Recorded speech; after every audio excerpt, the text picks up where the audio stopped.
બંધ પ્રબળતાની અસરને સમજવા માટે અહીંયા બીજું એક એક્ઝામ્પલ આપેલું છે, જે આપણે ગઈકાલે જોયું હતું એ પ્રમાણે કે અહીંયા ધારો કે આપણને પીકેના મૂલ્ય ક્રમશઃ આપેલા છે અને અહીંયા એ જ વસ્તુ આગળ જે આપી હતી એ જ પ્રમાણે નિર્બળ એસિડ અને પ્રબળ એસિડના સંદર્ભમાં ફરી સમજાવ્યું છે કે ત્રણેયને એક સાથે બતાવ્યું છે કે અહીંયા એસિડિકતાનો ક્રમ શું કહેવા માંગે છે, અહીંયા પરમાણુનું કદ કેવી રીતનું હોય છે અને બંધ પ્રબળતાની અસરની અંદર આપણો જે ધારેલો કાલ્પનિક એસિડ છે એ કયો છે અને પીકેના મૂલ્ય કયા કયા છે. તો એટમનું કદ અહીંયા આપેલું છે, એસિડિકતાનો ક્રમ આપેલો છે. તો અહીંયા FCl, Br અને I એ ચારે જે છે આવર્ત કોષ્ટકની અંદર આપણા સમૂહ 17ના હેલોજન તત્વના બધા જ રેડિકલ છે એવી રીતે. તો એમાં F-, Cl-, Br- અને I- પરમાણુ કદના સંદર્ભમાં ફ્લોરિન સૌથી નાનો છે, એના કરતાં ક્લોરિન મોટો છે, એના કરતાં બ્રોમિન મોટો છે, એના કરતાં આયોડિન મોટો છે. પીકેના મૂલ્યની અંદર સૌથી વધારે પીકેનું મૂલ્ય ફ્લોરિન પરમાણુનું છે, એટલે એ નિર્બળ એસિડ છે અને સમૂહમાં પરમાણુનો કદનો જેમ વધારો થાય છે એમ એસિડિકતામાં વધારો જોવા મળે છે. તો ઘણી વખતે આવી રીતના અંદરથી પણ પ્રશ્ન પૂછાઈ શકે કે એસિડિકતામાં થતો વધારો અને સમૂહમાં પરમાણુના કદના વધારાને ઉદાહરણ આપી સમજાવો. તો એ વખતે એ બંધ પ્રબળતા અસર છે એ વસ્તુની ઇફેક્ટ આપણામાં હોવી જોઈએ. હવે શું કહે છે કે ઋણ આયનની સ્થિરતાની અસર એટલે કે એનાયન સ્ટેબિલિટી ઇફેક્ટ. તો આપણો જે કાલ્પનિક એસિડ છે એ વિયોજનથી મળતા એસિડના સંયુગ્મિત બેઝ એટલે કે ઋણ આયન અથવા તો એનાયન જે છે એની સ્થિરતા એસિડની એસિડિકતા પર ઇફેક્ટ કરે છે. પરંતુ ઉત્પન્ન થતો જે ઋણ આયન છે એનું સ્થાયિત્વ, જેમ આપણે અગાઉના રિએક્શનમાં A- તરીકે આપણે જે જોતા હતા એની વાત છે, તો એની અંદર સંસ્પંદન એટલે કે હાઇબ્રિડાઇઝેશન અને પ્રેરક અસર એટલે કે ઇન્ડક્ટિવ ઇફેક્ટ તરીકે એને ઓળખવામાં આવે છે. અને સંકરણ જે છે એટલે હાઇબ્રિડાઇઝેશન, સંસ્પંદન જે છે હાઇબ્રિડાઇઝેશન અને વિદ્યુત ઋણતા જે છે જેને ઇલેક્ટ્રોનેગેટિવિટી તરીકે ઓળખવામાં આવે છે. તો આ પ્રમાણે ઋણ આયનની સ્થિરતાને આધારે એસિડિકતાને નક્કી કરવા માટે આ પ્રકારની અસરોને ધ્યાનમાં લઈ અને ચર્ચા કરી શકાય. તો એમાં સૌથી પહેલા અહીંયા ઇલેક્ટ્રોનેગેટિવિટી વિશે વાત કરવાની છે કે જેમાં વિદ્યુત ઋણતા જે છે એ એક્ઝેક્ટલી શું દર્શાવે છે. તો ધારો કે કોઈ બે પરમાણુ વચ્ચે સહસંયોજકતા બંધ બન્યો હોય અને એમાંથી સહસંયોજક બંધ કરતા પણ પ્રેરક અસર જે છે એમાં વિદ્યુત ઋણતાનું અસર જલ્દી સમજાવી શકાય છે. બે પરમાણુ હોય એમાં એક વધુ વિદ્યુત ઋણ પરમાણુ હોય. વિદ્યુત ઋણ પરમાણુ કોને કહેવાય કે જેની ઉપર ઋણ ચાર્જ હોય એને વિદ્યુત ઋણ પરમાણુ તરીકે ઓળખવામાં આવે છે. તો ઋણ આયનની સ્થિરતા પરમાણુની વિદ્યુત ઋણતા દ્વારા પ્રબળ રીતે પ્રભાવિત થાય છે. એટલે કે ઋણ આયન જે હોય એની વિદ્યુત ઋણતા ધન આયનના સંદર્ભમાં વધારે છે એવું કહી શકાય. તો દાખલા તરીકે ઋણ વીજભાર નાઇટ્રોજન પરમાણુના કેન્દ્ર તરફ ફ્લોરિન પરમાણુના કેન્દ્ર દ્વારા વધુ સ્થાયી બને છે. એટલે કે ફ્લોરિન પરમાણુ પાસે +9 ધન વીજભાર, જ્યારે નાઇટ્રોજન પરમાણુ પાસે ફક્ત +7 ધન વીજભાર ધરાવે છે. જેટલું ધન વીજભાર ઓછો હોય એટલું એ વધારે વિદ્યુત ઋણ છે. આથી શુદ્ધ સ્થિત વિદ્યુત અસરની અંદર ઋણ વીજભારિત ઇલેક્ટ્રોન વચ્ચેના આકર્ષણની પોટેન્શિયલ ઉર્જા, જેને આપણે શુદ્ધ સ્થિત વિદ્યુત અસર તરીકે ઓળખીએ છીએ, બીજા અન્ય પરમાણુ કરતાં ફ્લોરિન પરમાણુ પર રહેલા ઇલેક્ટ્રોનને વધુ પ્રમાણમાં સ્થિર કરે છે. સામાન્ય રીતે ઋણ વીજભારને પૂરતા પ્રમાણમાં સ્થાયી કરવા માટે વિદ્યુત ઋણતા એ પ્રમાણમાં સારો માપદંડ છે. એ વિદ્યુત ઋણતાની ચકાસણી તમે કરો એની ઉપરથી તમે ઋણ વીજભારની ચકાસણી કરી શકો છો. એટલે ઋણ વીજભાર જે પ્રમાણે હોય એ જ પ્રમાણે વિદ્યુત ઋણતાને નોંધવામાં આવે છે. તો ધારો કે અહીંયા CH4, NH3, H2 અને HF આ ચાર આપેલા છે, જેમાં મિથેન છે, એમોનિયા છે, પાણીનો મોલેક્યુલ છે અને હાઇડ્રોજન ફ્લોરાઇડ છે. જેમાં આમાં કાર્બન પરમાણુ વિશે, આમાં નાઇટ્રોજન પરમાણુ વિશે, આમાં ઓક્સિજન અને આમાં ફ્લોરિન, એ ચારની વિદ્યુત ઋણતાને સમજવાની છે. તો એ ચારના પીકેના મૂલ્યો આપણને અહીંયા આપેલા છે. તો ધારો કે CH4 જે છે એના પીકેનું મૂલ્ય 51 જેટલું છે. તો પીકેનું મૂલ્ય જો વધારે હોય તો એસિડિકતા ઓછી હોય અને પીકેનું મૂલ્ય વધારે છે તો એસિડિકતા ઓછી હશે. એ પ્રમાણે જેમ જેમ આમ જઈએ એમ અહીંયા પીકેના મૂલ્ય અનુક્રમે 51, 38, 15.7 અને 4 જોવા મળે છે. આવર્ત કોષ્ટકમાં ડાબેથી જમણી તરફ એટલે કાર્બનથી ફ્લોરિન તરફ તમે જેમ જાઓ એમ એસિડિકતા ઝડપથી વધે છે, જે ઋણ આયનની સ્થાયિત્વના ક્રમને અનુસરે છે. કારણ કે મિથાઇલ ઋણ આયન જે છે એમાઇડ ઋણ આયન કરતા, એમાઇડ ઋણ આયન જે છે હાઇડ્રોક્સાઇડ આયન કરતા અને હાઇડ્રોક્સાઇડ ઋણ આયન છે જે ફ્લોરાઇડ આયન કરતા ઓછો સ્થાયી છે. એટલે કે ઋણ વીજભાર સૌથી વધુ વિદ્યુત ઋણ પરમાણુ પર સૌથી વધુ સ્થિર હોય છે અને સૌથી ઓછા વિદ્યુતઋણ તત્વ કાર્બન પર સૌથી ઓછું સ્થાયી હોય છે. એટલે આ ચારમાંથી સૌથી વધારે વિદ્યુતઋણ પરમાણુ ફ્લોરિન છે અને સૌથી ઓછો વિદ્યુતઋણ પરમાણુ કાર્બન છે. એટલે ઋણ વીજભારનું સ્થાયિત્વ ચલે છે પરમાણુની વિદ્યુતઋણતા. પરમાણુની વિદ્યુતઋણતા અને ઋણ વીજભારનું સ્થાયિત્વ બંને સમાન રીતે ભાગ ભજવે છે. જેમ આ વધારે હોય તો આ વધારે હોય, આ ઓછું હોય તો આ ઓછું હોય, એ પ્રમાણે બંને વચ્ચે સંબંધ જોવા મળે છે. એ સિવાય બંધ પ્રબળતા અસર એ ઋણ આયન સ્થાયિત્વ અસરની વિરુદ્ધ દિશામાં હોય છે અને તે HF ને અતિ નિર્બળ બનાવવા તરફ દોરી જાય છે. પરંતુ અહીં ઋણ આયન સ્થાયિત્વ અસરનું પ્રમાણ વધુ હોય છે, એટલા માટે ઋણ આયન સ્થાયિત્વ અસર બધા જ કિસ્સામાં પ્રભાવી જોવા મળે છે. એ સિવાય આવર્ત કોષ્ટકમાં એક જ સમૂહની તુલના જો કરવાની હોય તો ઋણ આયનની સ્થિરતાનો ક્રમ આ પ્રમાણે જોવા મળે છે, જેમાં મિથાઇલ ઋણ આયન છે, એમાઇડ ઋણ આયન છે, હાઇડ્રોક્સાઇડ ઋણ આયન છે અને ફ્લોરાઇડ ઋણ આયન છે. તો પરમાણુની વિદ્યુત ઋણતા જે છે એ કાર્બનથી લઈ અને ફ્લોરિન તરફ સુધી વધતી જોવા મળે છે. તો અહીંયા પરમાણુની વિદ્યુત ઋણતાના સંદર્ભમાં ઋણ આયનની સ્થિરતાનો ક્રમ આ પ્રમાણે જોવા મળે છે કે મિથાઇલ ઋણ આયન કરતાં એની સ્ટેબિલિટી સૌથી વધારે ફ્લોરાઇડ ઋણ આયનની છે. તમે અહીંયા જોઈ શકો છો કે મિથાઇલ ઉપર 2 અબંધકારક ઇલેક્ટ્રોન છે, એ રીતે અહીંયા 4 છે, અહીંયા 6 છે અને અહીંયા 8 છે. વધારાના અબંધકારક ઇલેક્ટ્રોન યુગ્મ ઋણ આયન બનવા માટે સૌથી વધારે એક ઇફેક્ટિવ અસર બતાવે છે. તો અહીંયા જેમ જેમ વધારાના અબંધકારક ઇલેક્ટ્રોન વધારે હોય એ પ્રમાણે એની વિદ્યુત ઋણતા વધતી જોવા મળે છે. એટલે અહીંયા ફ્લોરિન પરમાણુ જે છે એની સાથે જે પરમાણુ જોડાય છે એ પોતાના ઇલેક્ટ્રોન સૌથી વધારે દાન આપી શકે છે. તો એ રીતે સંકરણની અસર જોઈએ.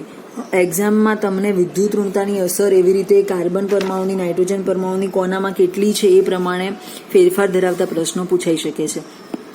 સંકરણ વિશે આપણે અત્યાર સુધી જોતાયા છીએ. SP, SP2, SP3 એ સિવાય SP3D2 એ પ્રમાણે અલગ અલગ પ્રકારના સંકરણ વિશે પણ આપણે ખ્યાલ મેળવેલો છે. ધોરણ 11 થી આપણે શીખતા આવ્યા છીએ. તો 2 એવા ઋણ આયનો વચ્ચેની સરખામણી કરવાની હોય કે જેમાંનું ઋણ વીજભાર એક સરખા પરમાણુ પર હાજર હોય, પરંતુ પરમાણુની સંકરણ અવસ્થા જુદી જુદી હોય છે.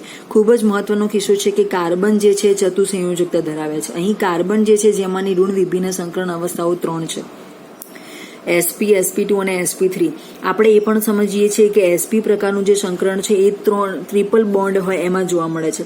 SP2 જે છે દ્વિબંધમાં જોવા મળે છે. SP3 જે છે એ એક બંધમાં જોવા મળે છે.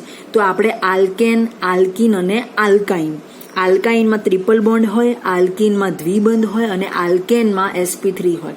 જો એક્ઝામ્પલ લેવું હોય તો મિથેન, ઇથિન અને એસિટિલિન એ પ્રમાણે, એટલે કે ઇથાઇન. ઇથેન અહીંયા જે પરમાણુ છે એની અંદર તમે ખાલી મિથેન માટે વાત કરી શકો છો. દ્વિબંધની અંદર મિથેન માટે કોઈ જ રચના જોવા મળે નહીં. તો અહીંયા ઇથાઇનની એસિડિકતા ઇથિન કરતાં ઘણી વધારે, જેની ઇથેન કરતાં વધારે એસિડિકતા હોય છે. ફરી એકવાર, ઇથાઇનની એસિડિકતા ઇથિન કરતાં ઘણી વધારે અને જેની ઇથેન કરતાં ઘણી વધારે હોય છે. એટલે એસપીની એસિડિકતા સૌથી વધારે છે એવું કહેવા માંગે છે. જેમના અનુરૂપ પીકેના મૂલ્યો જે છે 25, 44 અને 51 જોવા મળે છે. તો 25 પીકેનું મૂલ્ય જે છે એસપી માટે છે, 44 પીકેનું મૂલ્ય છે SP2 માટે છે અને 51 જે છે SP3 માટે છે. સમગ્ર પાછળની જે પણ ઇફેક્ટિવ અસરો આપેલી છે એ બધા જની અંદર આપણે અહીંયા આ જ વસ્તુ જોવાની છે કે તમારો કોન્સેપ્ટ શું છે, એસિડ બેઝ સાથે શું એ ઇફેક્ટ કરે છે અને એમની સાથે પીકે અને પીએચની મૂલ્યમાં શું ફેરફાર જોવા મળે છે. તો અહીંયા ઇથાઇનની એસિડિકતા ઇથિન કરતાં ઘણી વધારે અને જેની ઇથેન કરતાં ઘણી વધારે એસિડિકતા હોય છે. પીકેના મૂલ્યો પણ આપણને આપેલા છે. સ્ટ્રક્ચર સમજવો હોય તો CH ટ્રિપલ બોન્ડ CH જેને એસિટિલિન કહેવાય છે, CH2 ડબલ બોન્ડ CH2 જેને SP2 એટલે કે ઇથિન કહેવાય છે, CH3 CH3 જેને આપણે SP3 સંકરણનું ઉદાહરણ ઇથેન તરીકે લઈ શકીએ છીએ. ઋણ આયન સ્થાયિત્વ અસર ચોક્કસ પ્રમાણે ક્રિયાશીલ હોય તો અહીંયા આકૃતિમાં દર્શાવ્યા પ્રમાણે ઋણ આયનોની અંદર ઇથાઇનાઇડ ઋણ આયન જે છે એ આ પ્રમાણે જોવા મળે છે, જેમાં કાર્બન SP સંકૃત અવસ્થામાં રહેલા હોય છે. આપણને એ પણ ખબર છે કે SP સંકરણની અંદર 2 SP પ્રકારની સંકૃત કક્ષકો હોય. એ રીતે SP2 હોય તો એમાં એક S કક્ષક હોય અને 2 P કક્ષક હોય, એવી ઓવરઓલ 3 SP2 પ્રકારની કક્ષકો હોય. SP3 હોય તો એક S કક્ષક હોય અને 3 P કક્ષક હોય, એવી ઓવરઓલ 4 SP3 સંકૃત કક્ષકો મળી અને SP3 હાઇબ્રિડાઇઝેશન કરે છે. તો એ પ્રમાણે અહીંયા તમે જોઈ શકો છો કે વિનાઇલી ઋણ આયન ત્રિકોણીય કે SP2 સંકૃત અવસ્થામાં હોય તો ઇથાઇલી ઋણ આયન અહીંયા સમચતુષ્ફલકીય. ત્રણેયનો આકાર પણ ખબર છે. sp પ્રકારના જો કોઈ સંયોજનો હોય તો એ રેખીય આકાર ધરાવે છે, sp2 પ્રકારના હોય તો સમતોલીય ત્રિકોણ ધરાવે છે અને sp3 હોય તો સમચતુષ્ફલકીય ધરાવે છે. એ પ્રમાણે સિગ્મા બંધ, ડબલ બોન્ડ અને ટ્રિપલ બોન્ડ પ્રકારની સંયોજકતા એમાં જોવા મળે છે. કાર્બનની સંકૃત અવસ્થા અને એની સ્ટેબિલિટીનો ક્રમ જે છે આ પ્રમાણે છે. sp greater than sp2 greater than sp3. એ રીતે ઇથાઇનાઇડ ઋણ આયન જે છે ટ્રિપલ બોન્ડ ધરાવતો. અહીંયા તમે બીજો કોઈ પણ સમૂહ જોડાઈ શકો છો, કોઈ પણ ક્રિયાશીલ સમૂહ અહીંયા જોડાઈ શકે છે. ગ્રેટર દેન વિનાઇલ ઋણ આયન, ગ્રેટર દેન ઇથાઇલ ઋણ આયન. તો sp જે છે એની સ્ટેબિલિટી સૌથી વધારે જોવા મળે છે, એની અંદર ઋણ આયન સૌથી વધારે સ્ટેબલ હોય છે અને પીકેના મૂલ્યના સંદર્ભમાં એનું પીકેનું મૂલ્ય ઓછું છે એટલે એમાં એસિડિકતાનો ગુણધર્મ વધારે જોવા મળે છે. એ સિવાય આપણે સમજીએ તો CH બંધની એસિડિકતામાં જોવા મળતા તફાવતનું કારણ તેના સંકરણ સ્થિતિના વિધેયને સમજવાનું જરૂરી છે. તો અહીંયા ઋણ આયનમાં અબંધકારક ઇલેક્ટ્રોન યુગ્મ સૌથી સ્થાયી કક્ષકમાં રહેલું હોય તો ઋણ આયન સૌથી વધુ સ્થાયી હોય છે. ઇથાઇનાઇડ ઋણ આયન જે છે એ CH ટ્રિપલ બોન્ડ Cમાં એકાકી ઇલેક્ટ્રોન યુગ્મ રેખીય કક્ષક એટલે કે 50% S હોય અને 50% P કક્ષકના લક્ષણોમાં ધરાવતી હોય. અહીંયા 3 સંકરણનું પૂરેપૂરું નોલેજ તમારી જોડે હોવું જોઈએ કે sp કક્ષકો હોય તો એક S કક્ષક હોય અને એક P કક્ષક હોય. હવે બે જ કક્ષકો મળી અને 100% રિઝલ્ટ બનાવવાનું હોય તો 50% S કક્ષકના લક્ષણો હોય અને 50% P કક્ષકના લક્ષણો હોય. એ રીતે sp2 સંકરણ હોય અને એમાં 100% રિઝલ્ટ મેળવવાનું હોય તો આપણે સમજી શકીએ છીએ કે એમાં 33% S કક્ષક છે અને 67% P કક્ષકોનું સંમિશ્રણ છે. એ રીતે sp હોય તો એમાં sp3 પ્રકારનું સંકરણોની વાત ચાલતી હોય તેમાં એક જ S કક્ષક છે અને 3 P કક્ષક છે તો 1:3 પ્રકારનું એમાં ડિવાઇડેશન જોવા મળે છે. તો એ રીતે S કક્ષકની શક્તિ તેને સંલગ્ન P કક્ષક કરતાં ઘણી ઓછી હોવાના કારણે સંકૃત કક્ષકમાં Sનું પ્રમાણ અને લક્ષણ જેટલું વધુ હોય એટલી કક્ષકની શક્તિ ઓછી હોય છે. જેટલું P કક્ષકનું પ્રમાણ વધારે હોય એટલું કક્ષકની શક્તિ વધારે જોવા મળે છે. તો અહીંયા સંકૃત કક્ષકોમાં S કક્ષકનો ફાળો ચલે છે 1 સંકૃત કક્ષકની શક્તિ. એટલે કે S કક્ષક જેટલી વધારે હોય, વ્યસ્ત પ્રમાણ આપ્યું છે તો વ્યસ્ત પ્રમાણમાં સંકૃત કક્ષકની શક્તિ તમને આપેલી છે. તમે સમજી શકો છો કે જે સંકૃત કક્ષકની શક્તિ વધારે હશે એમાં S કક્ષક કેવી હશે, ઓછા પ્રમાણમાં. એ વસ્તુ અહીંયા સમજવાની છે આપણે. ઇથાઇન ઇથિન કરતાં લગભગ 10⁻20 ગણું વધુ એસિડિક છે. એ ઉપરાંત ઇથાઇન એમોનિયા કરતાં 10⁻13 જેટલું વધુ એસિડિક છે, જે એમોનિયાના કિસ્સામાં ઋણ વીજભાર એમાઇડ ઋણ આયનના નાઇટ્રોજન પરમાણુ પર હાજર હોય છે. એટલે વિદ્યુત ઋણતા કાર્બન કરતાં અનેક ગણી વધારે જોવા મળે છે. એ સિવાય સંકરણની અસર દેખીતી હોય એવી રીતે કાર્બન જ્યારે સંકરણ અવસ્થામાં રહેલા હોય ત્યારે નાઇટ્રોજન કરતાં વધુ વિદ્યુત ઋણ દેખાય છે, પરંતુ વાસ્તવમાં વધારે વિદ્યુત ઋણ હોતા નથી. કાર્બન કરતાં નાઇટ્રોજનની વિદ્યુત ઋણતા વધારે છે, નાઇટ્રોજન કરતાં ઓક્સિજનની વિદ્યુત ઋણતા વધારે છે અને ઓક્સિજન કરતાં ફ્લોરિનની વિદ્યુત ઋણતા વધારે છે.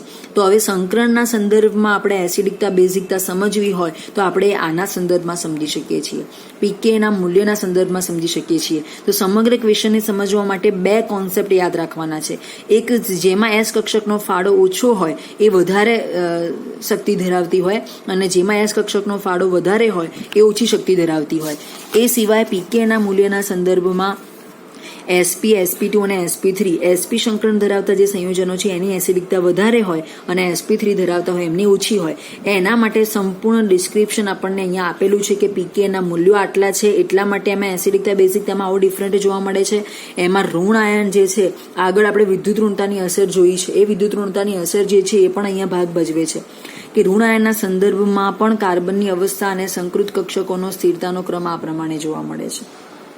તો સંકરણની અસર સાથે એસિડ બેઝનો પ્રોપર્ટી સમજાવો, વિદ્યુત ઋણતાની અસર સાથે એસિડ બેઝની પ્રોપર્ટી સમજાવો, એ જ રીતે બંધ પ્રબળતાના સંદર્ભમાં એસિડ બેઝની પ્રોપર્ટી સમજાવો. તો ત્રણેયની અંદર એક્ઝામ્પલ સાથે તમને વસ્તુની ખબર હોવી જોઈએ.